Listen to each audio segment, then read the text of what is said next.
తాకట్లో ఉన్న మీ బంగారాన్ని విడిపించి ఆ రోజు ఆన్లైన్ రేటుకి కొంటాం. Sharma gold company. నమస్కారం. నమో నారసింహ.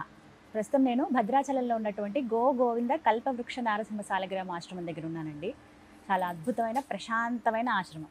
మనకి తెలిసిందే, సుమన్ టీవీ ప్రేక్షకులకు పెద్దగా పరిచయం చేయక్కర్లేదు.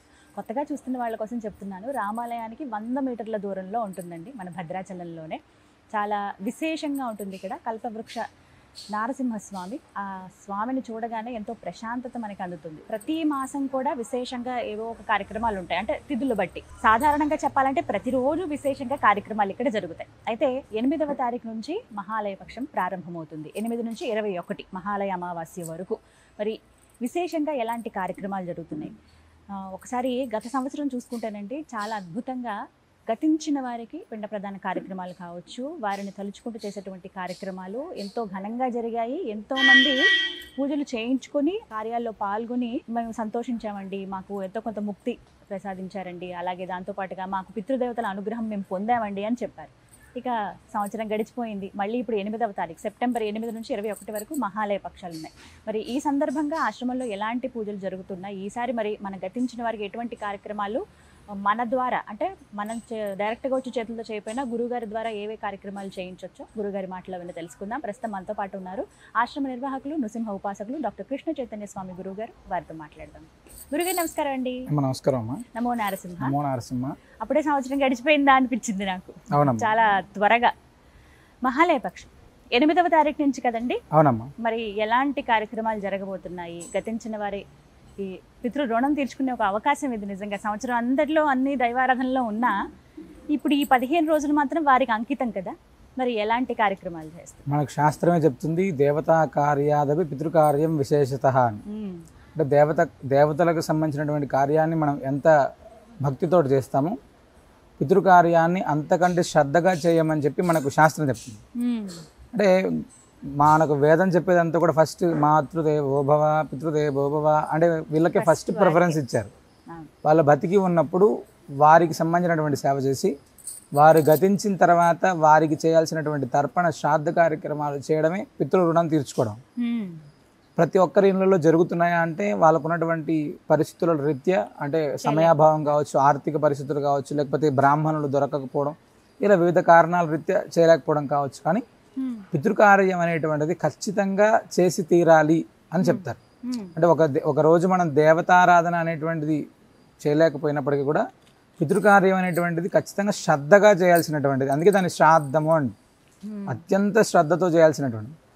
అంటే చేయకపోతే ఏమవుతుంది, ఖచ్చితంగా ఏమవుతుంది అనేటువంటిది ఏంటంటే, ఫస్ట్ మనకు జన్మనిచ్చినటువంటి వారికి సంబంధించినటువంటిది తప్పకుండా రుణం తీర్చుకోవాల్సింది. ఫస్ట్ వారు ఇచ్చినటువంటి ఈ యొక్క దేహాన్ని మనం ఎలా అయితే చూసుకుంటున్నామో దానికి సంబంధించినటువంటి తర్పణ శ్రాద్ధ కార్యక్రమం, వారు గతించిన తర్వాత వారికి చేయాల్సినటువంటి మొట్టమొదటి కార్యక్రమాలు అవి. చాలామంది ఏమనుకుంటారంటే నార్మల్గా పితృరుణాలు, పితృదోషాలు, ఈ పితృదోషాల వల్ల కుటుంబ యొక్క స్థితి, అంటే పితృదోషం అనేటువంటిది మనకు ఎప్పుడైతే ఉంటుందో ఆటోమేటిక్గా మన యొక్క కుటుంబంలో ఖచ్చితమైనటువంటి ఇబ్బందులు ఉంటాయి చాలా వరకు. ఫస్ట్ ఎలాంటి ప్రాబ్లమ్స్ ఫేస్ చేస్తారు? పితృదోషాలు అనేటువంటిది మనందరం ఏమనుకుంటామంటే మన తాత, తండ్రి, ముత్తాత వీళ్ళకి చేయకపోతేనే వస్తాయేమో అనుకుంటాం. వాళ్ళకంటే ముందు ఇంకా చాలా మంది ఉంటారు కదా మన వాళ్ళు. 7 తరాలు చూసుకోవచ్చు సాధారణంగా. చాలా ఇళ్లలో కనీసం 3 తరాల పేర్లు కూడా చెప్పలేనటువంటి స్థితి ప్రస్తుతం నెలకొని ఉంది. పితృదోషాల యొక్క ప్రభావం ఎలా ఉంటుంది అంటే మన కుటుంబాన్ని ఒక తుఫాను వచ్చినప్పుడు ఎలా అయితే ఊగితామో అలా పట్టి కుదిపేస్తుందమ్మా. ఆర్థికమైనటువంటి స్థిరత్వం లేకపోవడం, కుటుంబంలో అన్యోన్యత లేకపోవడం, అదేవిధంగా ఎంత కష్టపడినా ఎదగకపోవడం, భార్యాభర్తల అన్యోన్య దాంపత్యం దగ్గర నుంచి ఏ కష్టం చేసినా కూడా, అంటే వాడు పడేటువంటి కష్టానికి, సినిమా కష్టం అంటాం కదా, అలాగే ఎంత కష్టం ఉన్నప్పుడు కూడా ఎదగలేకపోవడం, ఫస్ట్ ఆకస్మిక మరణం, వాడి యొక్క ప్రభావం ఉంటే ఇవన్నీ ఖచ్చితంగా ఆ ఇంట్లో ఉంటాయి. ఫస్ట్ ఆ యొక్క, అంటే సాధారణంగా ఏ ఇంట్లో దుర్మరణాలు ఎక్కువ ఉంటాయి మామూలుగా, యాక్సిడెంట్ల వల్ల చనిపోయిన వాళ్ళు కావచ్చు, ఆత్మహత్యలు చనిపోయిన వాళ్ళు కావచ్చు, శరీరం బాగా ఇబ్బంది పడి చనిపోయిన వాళ్ళందరికీ ఖచ్చితంగా మనం చేయాల్సినటువంటి విధానంగా ఎప్పుడైతే చేస్తామో దాని యొక్క ప్రభావం తగ్గుతుంది. మనం అది చేయకపోకుండా ఎప్పుడైతే వదిలేస్తామో వీడి యొక్క ప్రభావం ఖచ్చితంగా పెరుగుతుంది. దేవతలే చేశారు అని చెప్తారు మనకు పితృకార్యాలని, మనం ఖచ్చితంగా చేయాలి. మన ఇంట్లో ఉండేటువంటి అకేషన్స్ తీసుకుంటే, అది పుట్టినరోజులు కావచ్చు, పెళ్లి రోజులు కావచ్చు, లేదా వివిధ రకాలైనటువంటి ఎంత అయితే జాగ్రత్తగా చేసుకుంటున్నామో మనం వారు చనిపోయినటువంటి రోజుని అంతే శ్రద్ధగా చేసుకోవాలి అని చెప్తారు. చాలా మందికి సరే తెలియదు, ఆ డేట్ తెలియదు, తెలియని వాళ్ళు ఉంటారు, తెలియదు. అసలు డేట్ అయితే కొంతమంది సంక్రాంతి, దసరా ఇలాంటి రోజుల్లో పెట్టుకుంటుంటారు. అవన్నిటికంటే గొప్పగా మహాలయ పక్షాలు 15 రోజులు కూడా భాద్రపద మాసంలో కృష్ణపక్షంలో వచ్చే పాడ్యమి నుంచి అమావాస్య దాకా, పాడ్యమి నుంచి శాస్త్రం ఏం చెప్తుందంటే ఆ పాడ్యమి నుంచి ఆశ్వయుజ శుద్ధ పాడ్యమి దాకా పెట్టమని చెప్తుంది. అంటే 16 రోజు అమావాస్య అయిన తెల్లారి కూడా చెయ్యాలి అని చెప్తారు. అంటే సర్వ ప్రాయశ్చిత్తం కోసం పాడ్యమి రోజు కూడా చెయ్యాలి అని చెప్తాం. మనం అది కూడా చేస్తాం అమ్మ. మనం 15 రోజులు మహాలయ అమావాస్య వరకు చేసి తెల్లారి పాడ్యమి రోజు కూడా సర్వ ప్రాయశ్చిత్తం కోసం కూడా మళ్ళీ ఈ యొక్క అమావాస్య తర్పణ శ్రాద్ధం అనేటువంటి మళ్ళీ పాడ్యమి రోజు కూడా మనం చేస్తాం. ఇది చేయడం ద్వారా ఏమవుతుందంటే ఈ మహాలయ పక్ష మనం సాధారణంగా మనకు మహా అనేటువంటి పదాన్ని మనకు ఉన్నటువంటి పండుగల్లో అంటే మహర్నవమి, మహాశివరాత్రి ఇలా 2-3 సార్లు మాత్రమే ఉపయోగిస్తాం. దాంట్లో మహాలయం అనేటువంటిది ఒకటి, మహాలయ అమావాస్య. మహా అనేటువంటిది గొప్పది, అంటే భగవంతుడికి సంబంధించిన ఎలా అయితే 2 ఇచ్చారో పితృదేవతలకు సంబంధించింది కూడా మహా అనేటువంటి పదాన్ని ఇచ్చి ఇది చాలా గొప్పగా చేయాలి, అంటే భక్తి శ్రద్ధలతో చేయాలి అని చెప్తారు. మన ఆశ్రమానికి దగ్గర తీసుకునేటప్పటికి పూర్తిగా గత 8 సంవత్సరాల నుంచి కూడా ఎవరైతే తల్లిదండ్రులకు సంబంధించినటువంటి తర్పణ శ్రాద్ధాలు చేయాలి, మేము కూడా మాకు కుటుంబంలో ఇబ్బందులు ఉన్నాయి, మన ద్వారా చేయాలి అనుకునేటువంటి వారికి గత 8 సంవత్సరాల నుంచి కూడా పరమ పవిత్రమైనటువంటి భద్రాచల క్షేత్రం, దీని దక్షిణ అయోధ్య అంట, ముక్తి క్షేత్రం ఇది. ఈ క్షేత్రంలో గోదావరి నదీ తీరంలో బ్రాహ్మణుడే కర్తగా ఉండి పూర్తిగా ప్రాతకాలం ఫస్ట్ గోపూజ, అనంతరం ఈ సంవత్సరం అత్యంత విశేషంగా చతుశ్చక్రి జనార్దనం అనేటువంటి సాలగ్రామాలకి, అదేవిధంగా శింషుమారము అనేటువంటి సాలగ్రామాలకి, అదేవిధంగా వాసుదేవ సాలగ్రామం, ఈ 3 సాలగ్రామాలకు విశేషమైనటువంటి తిరుమంజనం, గోపూజ, గరుగు స్తంభానికి ప్రత్యేకమైనటువంటి పూజ, అనంతరం పితృయజ్ఞం చేస్తున్నాం. అంటే 15 రోజుల కాలం పాటు పితృయజ్ఞాన్ని చేస్తున్నాం. మహానారాయణ హోమం, మహారుద్ర హోమం. ప్రత్యక్షంగా వాళ్ళు ఇక్కడికి వచ్చి ఆ యొక్క పితృయజ్ఞంలో పాల్గొనడానికి 15 రోజులు కూడా 15 రోజులు ఎవరైనా వచ్చి ఆ రోజు ఏ రోజుకి సంబంధించినటువంటి ఆ రోజు వచ్చి వాళ్ళు చేసుకోవచ్చు, లేదా 15 రోజులు ఏ రోజైనా వచ్చి పితృయజ్ఞంలో పాల్గొనేటట్టుగా ఏర్పాటు చేస్తున్నాం. ఈ మహానారాయణ రుద్రహోమం అయిన తర్వాత గోదావరి నదీ తీరంలో తర్పణ శ్రాద్ధ కార్యక్రమం, ఎవరైనా ప్రత్యక్షంగా వచ్చి మేము చేసుకుంటాం అనేటువంటి వాళ్ళ కోసం ప్రత్యేకమైనటువంటి ఏర్పాటు చేస్తున్నాం. పరోక్షంగా ఉండి చేసుకునేటువంటి వాళ్ళ కోసం ఏమో పూర్తిగా అంటే ఎక్కడెక్కడో ఏ ప్రాంతాల్లో ఉంటారు, ఆ ప్రాంతాల్లో ఉండి 15 రోజులు వచ్చి ఇక్కడ ఉండలేనటువంటి వాళ్ళు ఏదైనా మేము ఒక రోజు చేసుకునేటువంటి వాళ్ళు అంటాం, చేసుకోవచ్చు. కానీ ఇక్కడ మనకు శాస్త్రం చెప్తుంది 15 రోజులు చేయమని చెప్తుందమ్మ. 15 రోజులు ఎవరు వచ్చి చేయలేరు. దానికోసమే అంటే కామన్గా మేము చాలా ఇళ్ళలో చూసామమ్మా, ఎప్పుడైతే ఈ మహాలయ పక్షాల 15 రోజులు తర్పణ శ్రాద్ధ కార్యక్రమాల్లో పాల్గొన్నటువంటి కుటుంబాల్లో మేము ఖచ్చితమైనటువంటి ఉన్నతి చూసామమ్మా. చాలా కుటుంబాల్లో అంటే ఆ సంవత్సరంలో వాళ్ళ ఇంట్లో సంతానానికి సంబంధించిన ఇబ్బందులు, వివాహ ప్రాప్తికి సంబంధించినటువంటి ఇబ్బందులు, లేదా ఆర్థికంగా ఉండేటువంటి విషయాల్లో ఇలాగ మేము గత సంవత్సరం కంటే మెరుగు అయినటువంటి వాళ్ళని నేను చాలా విన్నాం. ఈ మహాలయ పక్షాలు రాకముందు కనీసం 15-20 రోజుల కంటే ముందే చాలామంది మమ్మల్ని స్వామి మహాలయం ఎప్పుడు స్టార్ట్ అవుతుంది, మళ్ళీ అంటే మా సంబంధించినటువంటి వాళ్ళకి చెయ్యాలి, మా స్నేహితుల వాళ్ళవి కూడా చేయాలి, ఎందుకంటే మేము చాలా బాగున్నాం అనేటువంటి వాళ్ళ సంఖ్య ప్రతి సంవత్సరం కూడా పెరుగుతున్నాము. అంటే అంత భక్తి శ్రద్ధలతోటి బ్రాహ్మణుడే కర్తగా ఉండి పూర్తి స్థాయిలో శాస్త్రబద్ధంగా అంటే యజ్ఞోపవీతం వేసుకున్నటువంటి బ్రాహ్మణుడికి ఎలా అయితే కర్మలు జరుగుతాయో ఆ విధంగా ప్రతి కుటుంబానికి జరగాలనేటువంటి మా సంకల్పం. అంటే ఒకరికి అలాగా కాకుండా ప్రతి ఒక్కరికి కూడా శాస్త్రంలో ఎలా ఉంది, వేద ప్రమాణంగా ఎలా ఉందో ఆ ప్రమాణంగా చేయాలనేటువంటి సంకల్పంతో మనం చేస్తున్నటువంటి కార్యక్రమం. అక్కడ తర్పణ శ్రాద్ధ కార్యక్రమాలు పూర్తి అయిన తర్వాత బ్రాహ్మణ భోజనం, అదేవిధంగా ప్రతినిత్యం భద్రాచలం వచ్చేటువంటి యాత్రికులకు అన్నప్రసాద వితరణ, సాయంత్రం ఏమో వేదపారాయణ, శుక్లయజుర్వేదాన్ని ఆ 15 రోజుల్లో పూర్తిగా ఆ వేదాన్ని పారాయణం చేయించడం, శ్రీమద్ భాగవత పారాయణ. మనకు శాస్త్రం ఏం చెప్తుందంటే అసలు ఎలాంటి పితృదోషాలు ఉన్నా కూడా భాగవత పారాయణం చేస్తే చాలు ఖచ్చితంగా తొలగుతాయండి. నారాయణ హోమం, రుద్రహోమం చేస్తే చాలు ఖచ్చితంగా తొలగుతాయండి. గోసేవ చేస్తే చాలు ఖచ్చితంగా తొలగుతాయని. అంటే మనకు భగవంతుడు మనల్ని పిల్లలుగా అంటే మన పిల్లలు ఎన్ని తప్పులు చేసినప్పటికీ కూడా ఏదో రకమైనటువంటి ఎక్స్క్యూజ్ ఎప్పటికప్పుడు చేస్తుంటారు కదా. అలాగా భగవంతుడు అరే బాబు వీళ్ళు తర్పణ శ్రాద్ధ కార్యక్రమాలు చేయలేకపోయారు, లేదా గోవుకు కొంచెం ఆహారం పెడితే ఆ యొక్క ఫలితాన్ని ఇచ్చేటట్టుగా, లేదా గరుగు స్తంభానికి పూజ చేస్తే పితృదోషాలు, అంటే ఎన్నో రకాలైనటువంటి మార్గాలు ఇచ్చారు. కానీ అవి ఉపయోగించుకొని తద్వారా మనం ఆ యొక్క ఫలితాన్ని పొందడం మన చేతుల్లోనే ఉంటుందమ్మా. మహాలయం అనేటువంటిది అత్యంత భక్తి శ్రద్ధలతోటి ఎవరైతే చేస్తారో వాళ్ళ కుటుంబంలో ఖచ్చితంగా మళ్ళీ సంవత్సరం లోపల తప్పనిసరిగా మార్పు అనేటువంటి తప్పకుండా వస్తుందమ్మా. అంటే మేము చాలా కుటుంబాలు చూసాం, ప్రత్యక్షంగా చూసాం, పరోక్షంగా కొన్ని వందల కుటుంబాల్లో తప్పనిసరి మార్పును చూసాం. కరోనా విపత్కర పరిస్థితుల్లో మరణించిన తర్వాత చాలామందికి సుమారు కొన్ని వందలాది మందికి మనం ఇక్కడ మహానారాయణ హోమం చేసామమ్మా. అంటే శరీరం ఇబ్బంది పడి చనిపోయారు కరోనా అంటే, అలాంటి వాళ్ళందరికీ కూడా చాలా ప్రత్యేకంగా హోమం చేసాం అత్యద్భుతంగా. అంటే మహాలయ పక్షాల్లో చాలా విశేషమైనటువంటి రోజులు ఉన్నాయి ఇందులో. ఫస్ట్ మహాలయ పాడ్యమి నుంచి అమావాస్య దాకా ప్రతిరోజు విశేషమే అమ్మ. మన అందరం ఏమనుకుంటామంటే మనకు ఆ తిథి నాడు చేస్తే అలా పాడ్యమి రోజుకి ఒక విశేషం నుంచి అమావాస్య దాకా ఒక విశేషం, మళ్ళీ పాడ్యమి ఇంకొక విశేషం. ఇందులో పంచమి మహాలయ పక్షాల్లో పంచమి అనేటువంటిది చాలా విశేషం. ఆ రోజు భరణి శ్రాద్ధం వస్తుంది, యమభరణి అంటాం నార్మల్గా. ఆ భరణి శ్రాద్ధం నాడు ఎవరైతే తర్పణం శ్రాద్ధం చేస్తారో వాడికి గయాలో శ్రాద్ధం చేస్తే ఎలాంటి ఫలితం వస్తుందో అలాంటి ఫలితం వస్తుందని చెప్తారు పెద్దలు నార్మల్గా. వాళ్ళు ఏ తిథిన మరణించినా కూడా, ఏ తిథిలో మరణించినా. అందుకనే మేము ఏం చెప్తున్నాం అంటే ఏ తిథిలో మరణించినా కూడా 15 రోజులు తర్పణం చేస్తారు మీ పేరు పైన. ఇది ఎక్కడ జరగనటువంటిదమ్మా. మన భారతదేశంలో ఏ క్షేత్రంలో కూడా ఏ బ్రాహ్మణుడు ఇంత భక్తి శ్రద్ధలతో అందరూ చేస్తారు. 15 రోజులు కూడా ఎవరైతే కర్త ఉన్నారో ఆ కర్తని బ్రాహ్మణుని కర్తగా పెట్టి ఒక గోత్రనామాలతోటి 15 రోజులు చేసేటువంటి క్రియ అనేటువంటిది కేవలం మనం ఖచ్చితంగా మనమే చేస్తున్నాం. అంటే ఏ తిథి నాడు చేస్తారు లేదా అమావాస్యలో చేస్తారు అలా కాదు, ప్రతిరోజు చేస్తాం. పాడ్యమి దాకా ప్రతిరోజు కూడా 16 రోజులు ఖచ్చితంగా ఈ యొక్క మహాలయం చేస్తారమ్మా. చిన్న చిన్న సందేహాలు ఉన్నాయి. ఇప్పుడు ఈ సంవత్సరమే గతించారనుకోండి, చనిపోయి నెల అయిందండి, లేకపోతే 15 రోజులు అయిందండి, లేకపోతే 8 నెలలు, ఇట్లా ఈ సంవత్సరం లోపు వారికి, అలాంటి వారికి ఇప్పుడు మరి సంవత్సరం లోపు మరణించినటువంటి వాళ్ళకి తర్పణం మాత్రమే చేయడానికి అవకాశం ఉంటుంది, శ్రాద్ధం చేయడానికి లేదు. ఆ సంవత్సరం లోపల ఉండేటువంటి వాళ్ళకి ఈ మహాలయాల్లో నారాయణ హోమం చేసుకోవచ్చు, రుద్రహోమం అంటే పితృయజ్ఞం అనేటువంటిది ఖచ్చితంగా చేసుకోవచ్చు. ఈ సంవత్సరం లోపల గోవుని దానం చేయొచ్చు, గో సేవ చేయొచ్చు.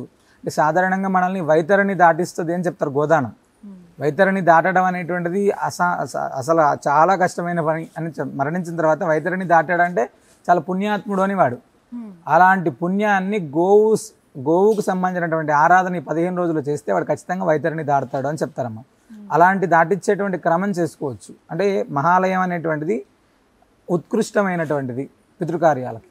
అది అంటే చనిపోయినటువంటి వాళ్ళు సంవత్సరం తర్వాతనే శ్రాద్ధకారం వాళ్ళకు ఉంటుంది, చేయొచ్చు. ఇప్పుడు తిథి ఏది తెలియకపోయినా 15 రోజుల పాటు తర్పణం చేయొచ్చు. మరి ఈ ప్రాసెస్ చెప్పండి గురుగారు, ఎలా నమోదు చేసుకోవాలి, ఏమేమి వివరాలు ఇవ్వాల్సి ఉంటుంది? తప్పకుండా శ్రీనృసింహ సేవావాహిని ఆధ్వర్యంలో ఎవరెవరికైతే కర్తగా, అంటే మామూలుగా ఇప్పుడు మా తండ్రి గారు చేస్తున్నారు, మా తండ్రి గారు తర్పణ శ్రాద్ధ కార్యక్రమాలు చేస్తున్నప్పుడు ఆయన ఎవరికైతే చేయొచ్చు అని అంటాం మామూలుగా. అంటే మనం శ్రాద్ధ కర్మ చేసేటప్పుడు కొంతమందికి అవకాశం ఉంటుంది, అంటే వాళ్ళ తండ్రికి తాతకి ముగ్గురికి, లేదా మా తాతగారి నానమ్మకి వాళ్ళ అలా మూడు తరాలు. కానీ ఇక్కడ మహాలయం వచ్చేటప్పటికి మనం 33 మందికి శ్రాద్ధం చేయొచ్చు అని ఉంటుంది. అంటే ఎవరైతే తల్లి మా అమ్మగారి పక్కన మా తండ్రి గారి పక్కన ఎవరైతే ఉన్నారో వాళ్ళకి యొక్క ఆప్తులకి, గురువులకి, స్నేహితులకి, మన ఎవరైతే గతించి ఉంటారో వాళ్ళందరి పేర్లకి కూడా మహాలయంలో తర్పణ శ్రాద్ధ కార్యక్రమాలు చేయడానికి అవకాశం ఉంటుంది. 33 మంది పితృగణాలు ఎవరైతే ఉన్నారో వాళ్ళందరికీ కూడా చేయొచ్చు. మనం ఎవరైనా శ్రీనృసింహ సేవావాహిని అనేటువంటి ఫోన్ నెంబర్కి సంప్రదిస్తే ఎలా అయితే పంపించాలో దానికి సంబంధించినటువంటి ఫార్మాట్ పేపర్ని పంపిస్తాము వాళ్ళకి. ఆ ఫార్మాట్ పేపర్ ద్వారా ఎవరైతే ఉన్నారో వాళ్ళకి ఫిల్ చేసి ఇస్తే ఖచ్చితంగా జరుగుతుంది. అయిన తర్వాత ప్రతిరోజు కూడా ఇక్కడ జరిగేటువంటి ప్రతి కార్యక్రమాన్ని ఉదయం నుంచి రాత్రి దాకా శ్రీనృసింహ సేవావాహిని అనేటువంటి యూట్యూబ్ కావచ్చు, ఫేస్బుక్ కావచ్చు, ఇన్స్టా, వీటిలో అదేవిధంగా కల్పవృక్ష నరసింహ స్వామి వారికి సంబంధించినటువంటి యూట్యూబ్, ఫేస్బుక్, ఇన్స్టా ఈ 2 దానిలో కూడా ఎవ్రీడే చూసుకోవచ్చు. చేసే ప్రతి కార్యక్రమం కూడా అయిపోయిన తర్వాత వెంటనే దాంట్లో అప్లోడ్ చేస్తే వాళ్ళకి సంబంధించినటువంటి లాస్ట్ ఇయర్ కూడా మనం చేసాం, ఈ సంవత్సరం కూడా అదే విధంగా చేస్తామమ్మా. ఫామ్ ఇస్తారు, ఆ ఫామ్ ఫిల్ చేయాలి. మీరు ఎలాంటి వాట్సాప్లో వారికి పంపిస్తారా? కాల్ చేసిన వెంటనే ఎవరైతే ఈ యొక్క పితృకార్యాలు చేయాలి అనేటువంటి వారి నెంబర్కి ఫోన్ చేస్తే వెంటనే ఇలా పూర్తిగా ఒక పేపర్ ఉంటుందమ్మా, ఎవరెవరికి చేయాలి అనేటువంటి దాన్ని పూర్తి వివరంగా ఒక పీడిఎఫ్ పంపిస్తారు. పీడిఎఫ్ని వాళ్ళు డౌన్లోడ్ చేసి రాసి వైట్ పేపర్ మీద రాసి పంపించినా కూడా ప్రింట్ తీసుకొని దాన్ని యాజ్ ఇట్ ఈస్గా పెట్టేసి ప్రతిరోజు కూడా ఈ తర్పణ శ్రాద్ధం వాళ్ళు అంటే మహానారాయణ హోమంలో పాల్గొనాలి, లేదా మేము గోపూజలో పాల్గొనాలి, దేనికి సంబంధించినటువంటి వివరంగా వాళ్ళు చెప్తే నోట్ చేసుకొని ఆ 15 రోజుల కార్యక్రమాన్ని వాళ్ళకి జరిపిస్తారమ్మా. అది పూర్తిగా. 15 రోజులు. మరి వీటికి ఎంత ఖర్చు అవుతుందండి? అంటే సాధారణంగా మహాలయ పక్షాల్లో బ్రాహ్మణుడే కర్తగా ఉండి 15 రోజులు చేసేటువంటి కార్యక్రమానికి చాలా తక్కువ, అంటే మనం ఒక రోజు ఖర్చు పెట్టేంత ఎంత ఖర్చు పెడతామో 15 రోజులకు కూడా అంతే ఖర్చు అయ్యేలాగా చేస్తున్నాము. చాలా తక్కువగా బ్రాహ్మణుడు చేయించేవాడు ఒకడు, కర్తగా ఉండి తర్పణ శ్రాద్ధ కార్యక్రమం చేసేవాళ్ళు. అలాగా మహానారాయణ హోమానికి సంబంధించినగా దానికి సపరేట్గా ఉంటుంది. అన్నీ కూడా చాలా తక్కువగా, అంటే లిమిట్గా ఉండాలి, ప్రతి ఒక్కరు చేసుకోవాలనేటువంటి సంకల్పంతో చేసేటువంటి కార్యక్రమం. అంటే మన ఇంట్లో ఒక రోజు శ్రాద్ధ కర్మ చేస్తే చాలా ఖర్చు అవుతుంది వాస్తవంగా. అసలు అలాంటి ఖర్చు ఉండొద్దు అనే కదా ఇదంతా కూడా మనం చేసేటువంటి ఉద్దేశమే. అంత ఖర్చు పెట్టుకోలేనటువంటి స్థితి ఎవరికైతే ఉన్నారో వాళ్ళందరూ కూడా చేయాలి. ఫస్ట్ ప్రతి ఇంట్లో కూడా పితృకార్యం అనేటువంటిది జరగాలి. మా మెయిన్ సంకల్పం ఏంటంటే పితృకార్యాల వల్ల, పితృదోషాల వల్ల ఏ కుటుంబం ఇబ్బంది పడకూడదు, ఖచ్చితంగా ఆ యొక్క ప్రభావాన్ని తగ్గించాలి అనేటువంటిది నృసింహ సేవావాహిని సంకల్పమా. దానికోసమే ఈ యొక్క కార్యక్రమం. సుమారుగా 33 మంది ఇస్తే 15 రోజుల పాటు వారి పేరు మీద చేస్తారమ్మా. ఏ కార్యక్రమం చేయించాలనుకుంటున్నారు అనేది వారిష్టం. అది మీరు అవి చెప్తారా, ఏమేమి ఉన్నాయి, ఏమేమి చేయించాలి? ఆ లిస్ట్ మనం పేపర్ పంపించినప్పుడు చెప్తారు. తర్వాత ఫోన్ చేసినా కూడా దానికి సంబంధించినటువంటి పూర్తి వివరణ చెప్తారమ్మా. ఎలా చేసుకోవాలి అనేటువంటి చెప్తాం, ఇబ్బంది ఏం లేదు. అవన్నీ కూడా. ధన్యవాదాలు గురుగారు. ఇది ఒక మంచి అవకాశం పితృదేవతల అనుగ్రహం పొందేందుకు. మరి ఎక్కువ సమయం కూడా లేదు, ఇంకా వినాయక చవితి గడిచిందంటే ఇంకా ప్రారంభం అయినట్టే దాదాపుగా. మరి ఈసారి ఖచ్చితంగా వారు అంటే ఆలోచిస్తూ ఉంటారు ఎలా చేయించాలి. చాలా మందికి తెలియదు, మీరు అన్నట్టుగా ఈ సమయంలో బ్రాహ్మణులు దొరకడం కూడా చాలా కష్టం. చేయించుకుందాం అన్నా కూడా సిటీల్లో అయితే చాలా కష్టం, ఒకవేళ ఊర్లలో అయినా కూడా కష్టం. కాబట్టి అందులోనూ స్వామి అలాగే గోవు ఇద్దరు ఎప్పుడు మీరు చెప్పే మాట, గోవిందుడు గోవు ఒకే చోట ఉన్నటువంటి సందర్భంలో పవిత్ర నది గోదావరి. సాధారణంగా మనకు శాస్త్రమే చెప్పేటువంటిదే గోవులో పితృదేవతలు ఉంటారని చెప్తారు.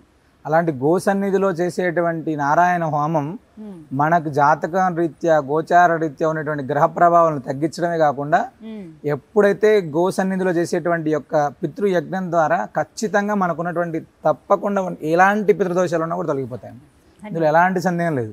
రెండోది ఇక్కడ జరిగేటువంటి అభిషేకం, ఈ యొక్క సాలగ్రామాలకు జరిగేటువంటి అభిషేకం ప్రత్యేకంగా ఈ సంవత్సరం ప్రతి ఒక్కరు, అంటే మామూలుగా చతుశ్చక్ర జనార్దనం అనేటువంటి సాలగ్రామాలు ఒక 11 సాలగ్రామం ఎక్కడైతే ఏ క్షేత్రంలో ఉంటాయో గయలో శ్రాద్ధం చేస్తే ఎలాంటి ఫలితం ఉంటుందో అక్కడ తిరుమంజనం అక్కడ చేసేటువంటి అభిషేక తీర్థం తీసుకుంటేనే అంత ఫలితం ఉంటుందని చెప్తారమ్మా. అలాంటిది మనం ఆ చతుశ్చక్ర జనార్దనం అనేటువంటి సాలగ్రామాలకి ప్రత్యేకంగా ఆ 15 రోజులు కూడా కల్పవృక్ష నరసింహస్వామి వారికి, అదేవిధంగా ఈ చతుశ్చక్ర జనార్దన సాలగ్రామాలకి ప్రత్యేకమైనటువంటి అభిషేకం చేస్తున్నాం. అంటే వచ్చే వాళ్ళు ఎవరైనా కూడా ఆ యొక్క తీర్థం తీసుకోవాలి, ఇక్కడ ఎవరైతే దర్శనం చేసుకుంటారో మహాలయ పక్షాల్లో ఆ భక్తులందరూ ఆ తీర్థం తీసుకోవాలి అనేటువంటిదే మా సంకల్పం. చాలా అద్భుతంగా జరుగుతుంది. సంతోషం అండి, చాలా ఘనంగా జరగబోతున్నాయి, భక్తులు కూడా పాల్గొనాలని కోరుకుంటున్నాను. ధన్యవాదాలు గురుగారు. నమస్కారం. వీక్షించారు కదండి, పితృపక్షాలు సెప్టెంబర్ 8 నుంచి 21వ తారీఖు వరకు మహాలయ అమావాస్య. ఇక ఆ తర్వాత మనకి పాడ్యమి ఆశ్వేజ మాసం ప్రారంభమైపోతుంది, కానీ ఆ పాడ్యమి రోజు కూడా విశేష కార్యక్రమాలు ఉన్నాయి. ఎవరైతే ఇలా మేము కార్యక్రమం నమోదు చేయించుకోవాలనుకుంటున్నామండి, పేరు గోత్రం చెప్తాం, మా గతించిన వారి ఆత్మశాంతి కొరకు లేకపోతే వారి అనుగ్రహం మా పైన కావాలనుకునే వాళ్ళకి మీరు ఒకసారి స్క్రీన్ మీద నేను నెంబర్స్ ఇస్తాను, కాల్ చేసి వివరాలు కనుక్కోండి. అసలు ఏమేం కార్యక్రమాలు చేస్తారన్నప్పుడు మీరు ఏదన్నా కార్యక్రమంలో పాల్గొనాలి అని అనుకుంటే కనుక మీకు ఒక ఫామ్ పంపిస్తారు. ఇలా దగ్గర గతించిన వారి 33 మంది పేర్లు ఇందులో ఉంటాయండి. మీరు ఒకసారి చెక్ చేయండి, మొత్తం చూసి ఎవరెవరి పేరు మీద అయితే చేయించాలనుకుంటున్నారో, మనకి ఆప్తులు, బంధుమిత్రులు, మన ఫ్రెండ్స్ వరకు కూడా మనకి బాగా నచ్చిన వాళ్ళు గతించినా మనం చాలా బాధ పెట్టుకుంటాం, వాళ్ళు ఎప్పుడు మనకి సహాయం చేసిన వాళ్ళు ఉంటారు కదా, వాళ్ళకి కూడా ఈ పితృపక్షాల సమయంలో మీరు కార్యక్రమం అనేది చేయొచ్చు. ఇది ఒక మంచి అవకాశము. మీకు అడ్రస్ కూడా క్లియర్గా ఇస్తున్నాను. మీరు ఆ 15 days ఇక్కడే ఉండాలనుకున్నా కూడా మీరు రావచ్చు, వచ్చి ఇక్కడ కార్యక్రమాల్లో స్వయంగా మీరు కూడా పాల్గొనవచ్చు.